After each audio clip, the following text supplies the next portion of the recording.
ये कहना चाहता हूं कि जिस तरह से ये इलेक्शन हुआ है उसको इलेक्शन कहने के लिए भी दिल गुर्दा चाहिए।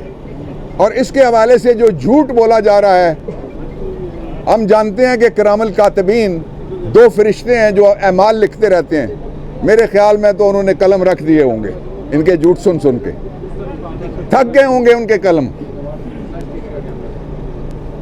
और जो झूठ है वो ख़त्म ही नहीं हो रहा, लेकिन उसके खात्मे का दिन करीब आ रहा है। मुस्तकबिल आपका है।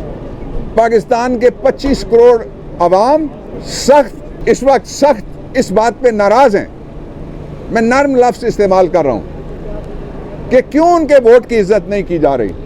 मैं सबसे दरख्वास्त करता हूँ, नवाज शरीफ, मैंने आपको 2 हफ्ते पहले कहा था कि आप अगर वोट को इज़्ज़त नहीं देंगे तो आपको इज़्ज़त नहीं मिलेगी।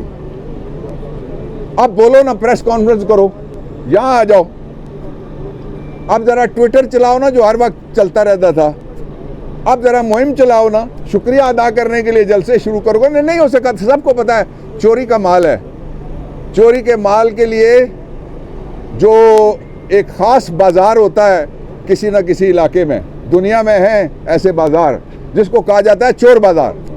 ये चोर बाज़ार से मैंडेट की जो थीफ्स ऑफ मैंडेट वो इक़्तिदार चाहते हैं। इक़्तिदार पाकिस्तान के लोग इस तरह की गवर्नमेंट को कबूल नहीं करेंगे, किसी कीमत पे भी नहीं करेंगे।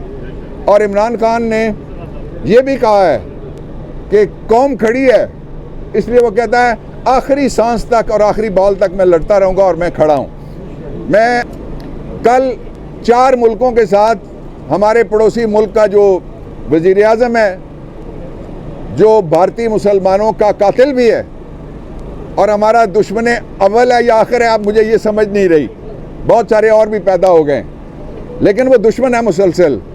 4 इस्लामी मुल्कों के साथ उसने दौरे करके कल एग्रीमेंट किए। 4 इस्लामी मुल्कों के साथ हम क्या कर रहे हैं? वोट में रद्दो बदल, आज़ाद में रद्दो बदल, जिस पार्टी का सदर हार जाए उसके लिए रद्दो बदल, जिसको लोग मुस्तरद कर दें उसके लिए रद्दो बदल।